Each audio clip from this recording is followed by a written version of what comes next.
Hi, this is Todd with Esoteric. Today we're going to be taking a look at paint correction on our Camaro ZL1 1LE.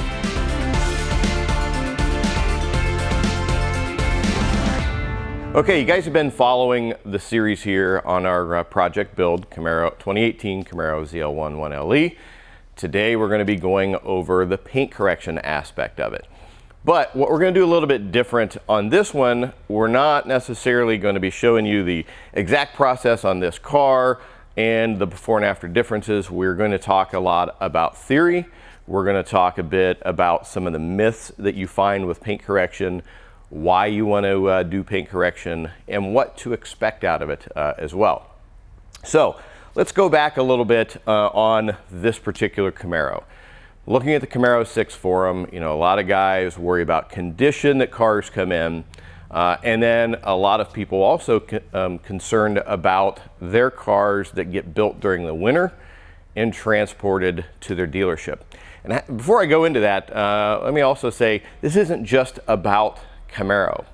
Everything that we're talking about in this video applies to every manufacturer, every car that's out there. So while we're talking about Camaro specifics, everything here is relatable to whatever kind of car that you have. So our car here was built in the winter. When it leaves Lansing, Michigan, first of all, it sits outside for a while. Then it gets put on a truck, and they're not putting these on covered trucks. They don't have any kind of covers on the car. So it's being driven through the elements to get to its final destination at the dealer. When we picked this up, the dealer knew, you know, they weren't going to touch it, let us handle everything, but it was absolutely filthy. It's going down the road, it's getting the salt, it's getting the spray, it's getting the snow, slush, everything else on it. You see a lot of people freaking out about that, and oh, you know, they don't want their car rusting or anything. This is 2018. These aren't cars that were built back in the 70s and early 80s. These cars go through development in cold weather climates and everything else. You don't have to worry about it. These cars aren't going to fall apart if they get wet or if they get snow or if they get slush or something on them. So now that we've addressed that issue, let's talk about the condition of the paint of this in other cars that come in from the factory.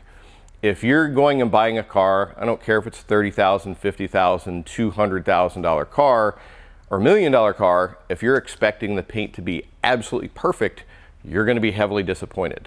It's just not going to happen that way. Why? Cars are handled. They go through production. People are touching the vehicles when they're working on them, even though they're careful. They get put on transports. The more hand-built a car is, you get up into the Ferrari world and such, the more hand-built a car is, the more problems you're going to have with paint. Any car that you get, brand new, doesn't matter the manufacturer, doesn't matter the price point, you can benefit from paint correction. What is paint correction? I want to address some myths on that, because especially you go through some forums and stuff and people just have bad information, or people are spreading bad information because they don't know. They don't work in this space, so they don't completely understand it. When we're talking about paint correction, we're talking about going in and fixing small scratches, swirls, scuff marks, all those things in the paint. We are fixing those issues. And additionally, we're going in and we are polishing the paint to a higher level that a factory couldn't think about doing. They can't spend 15, 20 hours polishing every single car that comes out of there.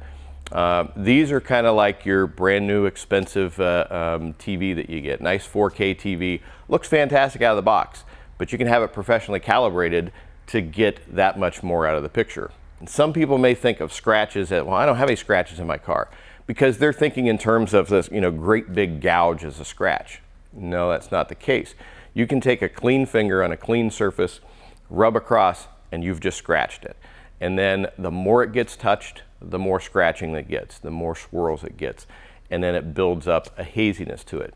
You want to go in and machine polish that to correct it, hence the word paint correction, to get it looking a lot better.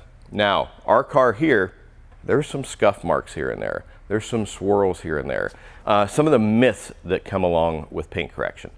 Some people think that you're removing so much material that you've got a worry about damaging it. Well, that may be old school thinking or old ways of doing things. Modern paint polishing techniques, you're removing very, very little material, which is why, as a part of all our process and the tools that we use, we've got expensive paint depth gauges. We know how much material we have to work with. We know how much is being removed. We have expensive DOI meters, and we've got modern pads and polishes. So you're not removing that much material, or at least you shouldn't be. If it's a qualified detailer or somebody really knows what they're doing, there's a lot of DIY people out there that are very good with paint correction as well. So you're not removing that much. Another thing is, people think paint correction is going in and removing orange peel. No, that's not the case at all. When you're going in and polishing paint, you're removing a very, very small amount of material. You are not removing orange peel. And then other myths is you just go in and sand it and you can knock down that orange peel. These cars come with a lot of orange peel on them. Let's face it, it's just the way most cars come these days. You're gonna find it.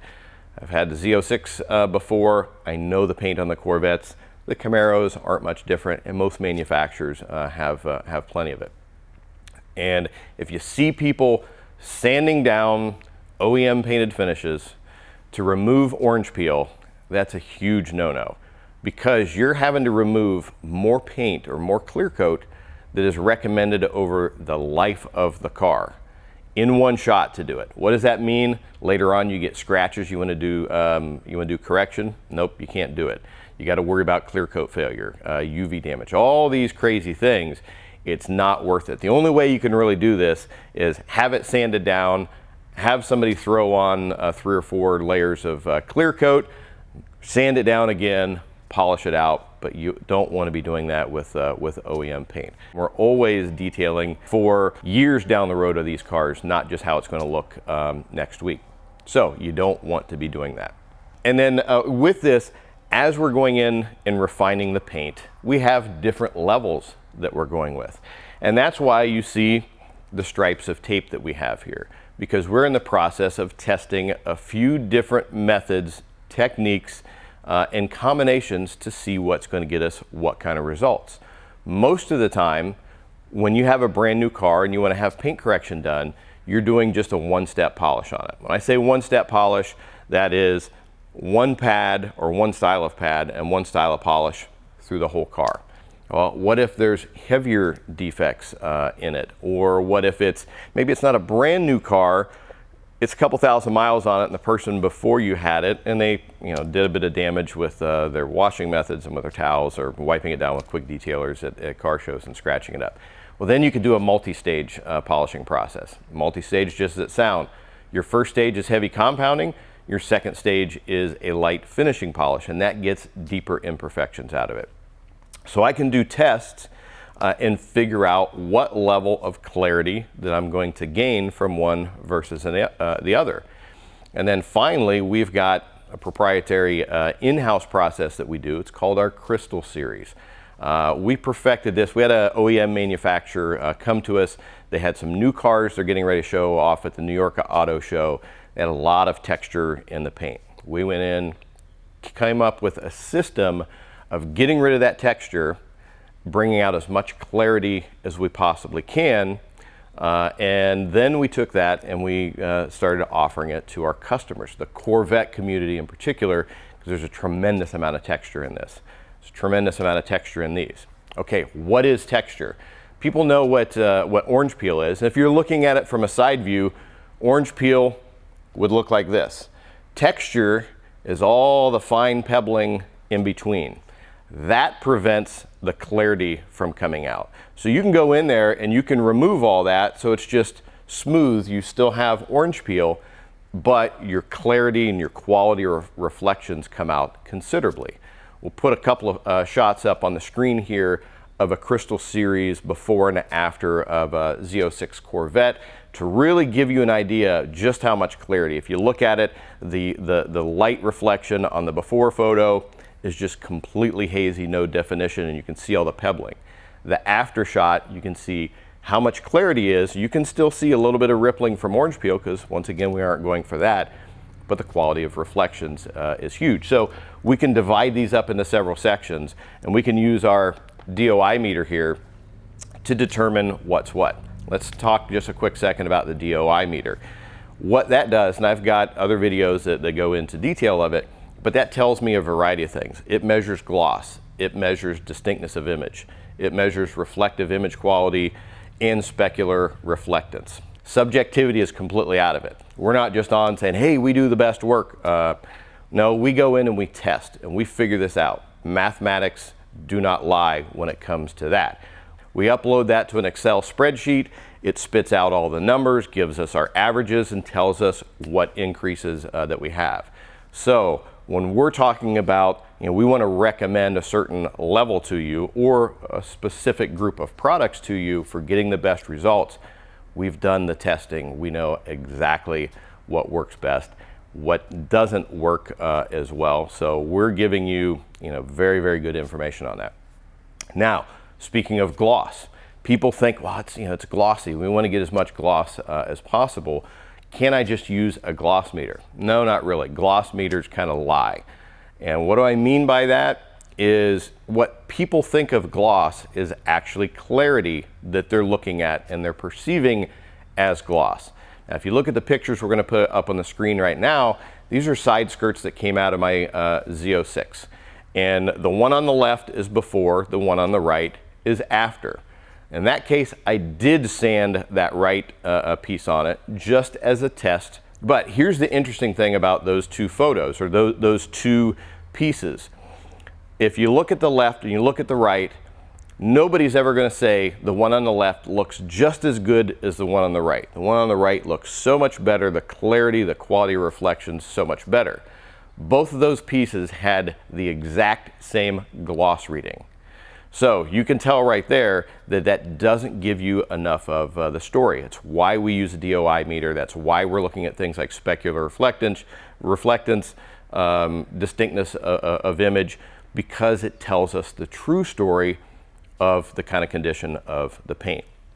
So now that I've kind of gone through that, let you know what we're looking for. You get a better understanding of what goes in it, why paint correction becomes an expensive process, because there's a lot to it, there's a lot of technology, there's a lot of expensive tools to figure out the absolute best. And it's a time-consuming process. If somebody says they're going to do paint correction, two-step paint correction on a car, and it's going to take 4 or 5 hours, no, they're not correcting it in that time. They're spreading polish around.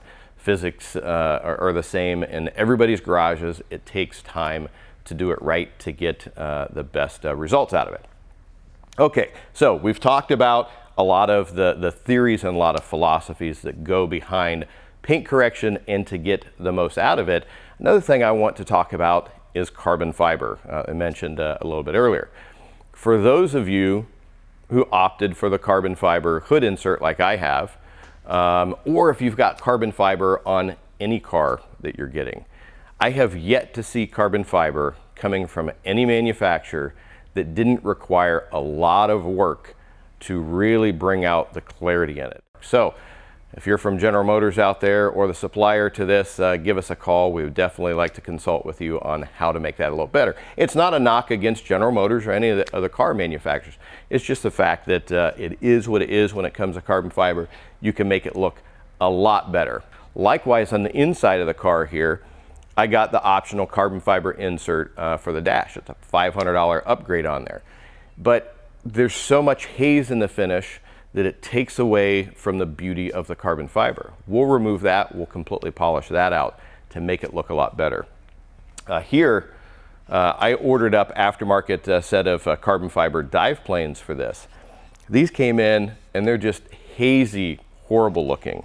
Carbon fiber is one of the most beautiful finishes that you can find when it's polished up properly. So we're going to go in this now that we've kind of determined which levels are going to work best, and we're going to figure out which process that we want to do for this car. We're still up in the air about it on we may wrap this entire thing in paint protection film, and that's going to be the next video that we do. But even still, we want to make sure that the paint looks fantastic on it. If I decide to pull off the carbon fiber or pull off the paint protection film, everything will look good underneath. So hopefully that helps answer some questions about paint correction, what it is, why you want it, and dispel some of the myths that are out there. I mean, unfortunately, you see a lot of things that go around on forums. Forums are great for a lot of things. They're not great for a lot of things. And the person who has the most posts doesn't mean they know the most about a particular subject. It just means they have more time on their hands. You know, with us being developmental level detailers, we're testing this stuff. We're doing R&D for manufacturers. We're working with OEM manufacturers to find ways to get better at polishing paint. So I guess long story short, it adds a little credibility to the information that we put out there. Now, I know you guys are going to have a lot of questions about it. You know, what about this? What about that scenario? That's what the comment section is below for in, on the YouTube video here. I'm the one that goes on, answers all the questions. You know, you submit something, a comment, a question, I'm going to be the one that's addressing it all. So make sure and participate, leave some comments, leave some questions. More than happy to answer them, and it helps out the entire community of viewers here at the Esoteric channel. So we're going to move on with this car. We're going to go to the next series of videos. Hopefully you've watched the first two, which is kind of the introduction and the performance modifications, and then we're going to move on to paint protection film and coatings, and then final thoughts at that point. That's about it for today for Esoteric. For my Camaro ZL1 1LE, I'm Todd Cooperrider. Thanks, and we'll see you again next time.